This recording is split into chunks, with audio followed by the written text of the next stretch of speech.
राम राम भाई लोगों। अबार एक बीकानेर में मुद्दो छेड़ो है डॉक्टर BL स्वामी ने लेकर। भाई रामनिवास कुकना को बहुत बहुत धन्यवाद कि बे ये मुद्दा ने ले आया। मार जिसा आदमी की तो अकेला की तो औकात को नहीं भी आदमी के सामने लड़दा। अब बात मैं क्यों बोलने ला रही हूँ मैं बता दूँ। दिसंबर 2022 का महीने मेरे पिताजी ने हार्ट अटैक आयो जना बे करणपुरा और मेहमान ले गए PBM हॉस्पिटल आया। PBM का मायने डॉक्टर पिंटू नाटा जी है, बीकानेर के डॉक्टर है। बन में दिखायो बे आपके घरे बुलायो माने सलाह मशवरा खातर और मैं बांगे घरे गया। जन बे मना आ बात कही पिंटू जी कि आपरे पिताजी के हार्ट रे मायने 5 ब्लॉकेज है तो आगे मैं छल्ला डाल कौन सका तो आगे बाईपास सर्जरी होली और आ बाईपास सर्जरी थाने जयपुर से करानी पड़ेगी। चौमू करके जगह है जयपुर में बट हॉस्पिटल बतायो और माने डॉक्टर का कार्ड जी को वह विजिटिंग कार्ड वो माने दियो। तो हालांकि मेरा नाम विमल कुमार स्वामी है और मन कणी आ बात कही कि अपने समाज का बीकानेर का मैंने एक बहुत बड़ा जाने माने डॉक्टर है, बाबूलाल स्वामी नाम है, आयुष्मान हॉस्पिटल नाम से हॉस्पिटल है बांको। तो मैं बांसू सलाह लेने खातर बंग हॉस्पिटल में गयो। जित ताल तक हमारा पापा जी है जी का PBM हॉस्पिटल में भर्ती है, मैं सिर्फ सलाह खातर बैठ गयो।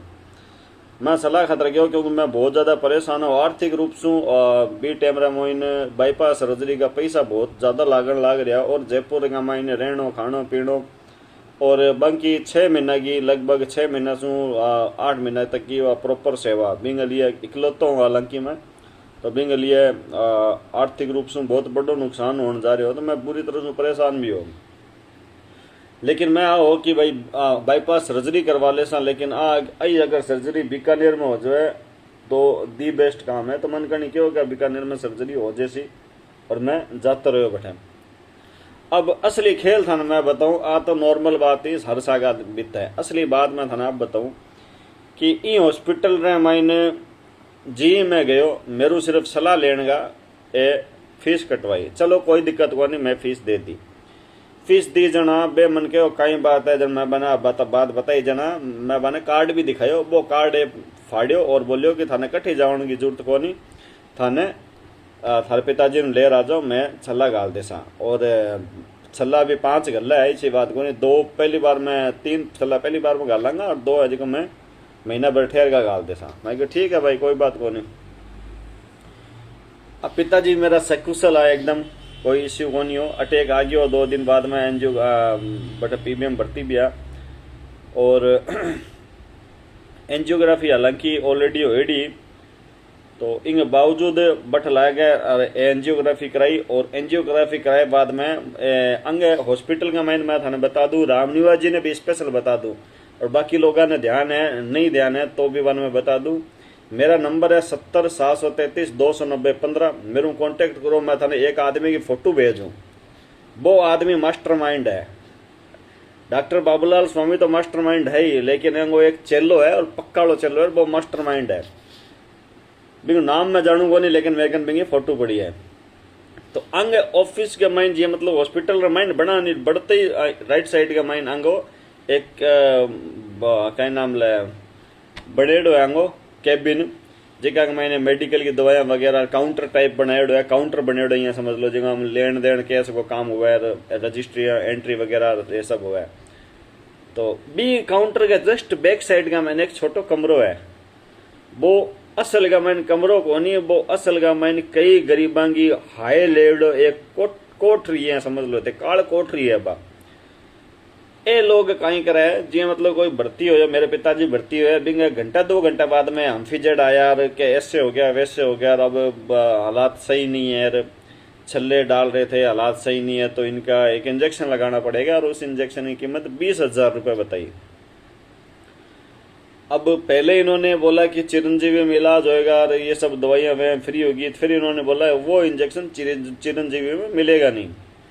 अब वो घड़ी भाई साहब परेशान हो। मैं क्यों ठीक है व्यवस्था करके इन भी नोट 20,000 की मैं व्यवस्था करके लिए। और हालांकि कहीं है कि मैं इकलौता हूँ तो मैं व्यवस्था करी तो मेरे अकाउंट में व्यवस्था करी, कोई बात कर गए 2-4 भाई लाऊँ भाई शरण है जी का मैंने अकाउंट रे माइन पैसा कर लिया। तो मैं बे चश्मा वाला आदमी जिका मैं जिक्र करूँ बेगन में गयो और मैं क्यों भाई साहब मेरे कन पेमेंट की व्यवस्था होगी तो बे क्यों जमा करवा दो। तो मैं जमा कराने खातर काउंटर पे गयो। मैं क्यों बार कोड में जी मैं स्कैन करने ला रही हूँ, जब बार कोड पर लेडीज बैठी बा बोली कि किस चीज़ का स्कैन कर रहे हो पैसा। मैं क्यों भाई 20,000 मांगे। बोले नहीं नहीं यहाँ पे स्कैन नहीं करना है। और बिंग बाद में वे भी आदमी ने बुलायो बैठे काउंटर पर। वो आदमी मैंने कहा कि मैं ऑनलाइन पैसा कौन लेवा। मैं क्या यार ऑनलाइन पैसा कौन लेवा कई मैटर है, मतलब ऑनलाइन पैसा कौन लेवा। तो मैं नगद कठू ले रहा हूँ बटू दूर है थोड़ो, एटीएम भी दूर है थोड़ा नजदीक एटीएम खातर मैंने मेडिकल कॉलेज चराए जाना पड़सी और मेरे कन्ने भी कोई कौन हो मैं एकलो ही हो बैठे। फिर ही मैं क्यों ठीक है कोई मैं दोस्त ने बुला गया मैं नगद पैसा भी लेके आयो। नगद पैसा मंगाया मैं 10-15 मिनट आधा घंटा लाग गयो। कोई जानकार आ जिन्होंने बुला गया मैं नगद मंगवा लिया। 10-15 मिनट आधा घंटा लाग गया और आधा घंटा बाद में कहे मैं पैसा लेके भी काउंटर पे खड़े हो गयो। जना वो आदमी मन कहा कि पैसे लेके पीछे वाले कमरे में आ जाओ। बी टाइम मेरे दिमाग में मैं थोड़ा सा उपचुक हो मामलो में कि नगद भी पैसा अट काउंटर पे कौन लेने लग रहा, ऑनलाइन पैसा भी काउंटर पे कौन लेने लग रहा, ऑनलाइन पैसा बाहर भी कौन लेने लग रहा, ये पिछड़ कमरा में क्यों बुलावा है। मैं पिछड़ कमरा में गयो जन मैं देखियो एक आदमी ऑलरेडी बट पैसा गिनने लग रहा और वो आदमी भी एक पेशेंट को मतलब कि परिजन हो। तो मन लगे कि भाई अटके न के मामलो गड़बड़ है। और मैं फिर बेटे मेरा इतना राजनीतिक संबंध को नहीं है तो अब मैं रामपुरा रहने वाला हूँ। तो रामपुरा में दीपक जी अरोड़ा है बैंगा था थोड़ा बहुत कांटेक्ट था तो मैं बने फोन करियो। मैं क्या यार इस टाइप की बात होगी तो भाई मैंने एक टोल फ्री नंबर दियो। जानकारी के अभाव में व्यक्ति का शोषण होता है मैं आपको बता देता हूँ और मेरे को उस चीज की जानकारी नहीं थी। तो उन्होंने मेरे को एक टोल फ्री नंबर दिया। टोल फ्री नंबर पे मैंने कॉल किया। टोल फ्री नंबर पे मैंने कॉल किया तो मैंने सारी घटना बताई और हर चीज़ बताई। तो ये शिकायत उनके पास गई, शिकायत दर्ज हुई।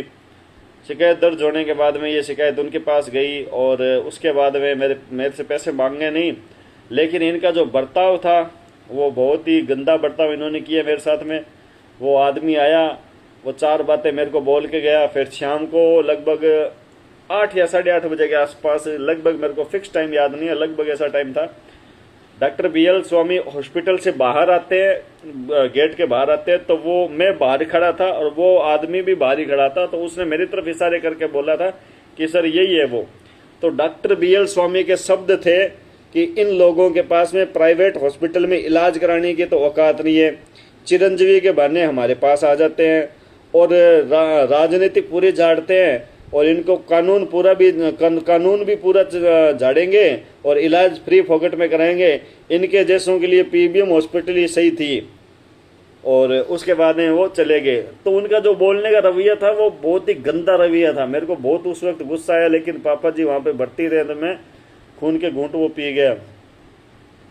उसके बाद में उसी रात को मेरे पापा जी को SC वाले वार्ड से हटा के और ऊपर वाले वार्ड में भर्ती कर दिया गया था। तो मैं भाई रामनिवास कुकड़ा जी का बहुत बहुत तहे दिल से धन्यवाद करता हूँ कि इस आदमी के खिलाफ आप खड़े हुए हो। और ये चाहे कुछ भी बात बोले, चाहे इसकी पूरा मेडिकल एसोसिएशन इसके साथ में खड़ी हो जाए, चाहे कानून इसके साथ में खड़ा हो जाए, चाहे कुछ भी हो जाए, एक तो उस आदमी का बैंक अकाउंट चेक करवाओ जिसका मैं नाम ले रहा हूँ।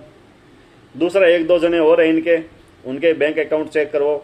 तीसरा उस कमरे का अगर कैमरा लगा हुआ है तो देख लेना, अदरवाइज उस कमरे के अंदर और भी बहुत सारे परिजन होंगे जो उस कमरे का जिक्र कर देंगे आपको। मैं बता देता हूँ, इनका एक बहुत बड़ा गेम है। ये फाइनेंसर को पैसा ब्याज पे देते हैं और जो पैसा होता है वो विदाउट टैक्स का पैसा होता है। इनका एक बहुत लंबा चौड़ा गेम चल रहा है। खूब पैसे बांटे, खूब टैक्स चोरी किए और खूब लोगों को मारा है। इसके अलावा एक घटना और है, वो भी उसका भी मैं आपको जिक्र करूंगा, जो कि बहुत ही मतलब मैं बता भी नहीं सकता। मेरे को नहीं लगता वो घटना मेरे को वीडियो में बतानी चाहिए। वो घटना मैं आपको पर्सनली आके बताऊंगा।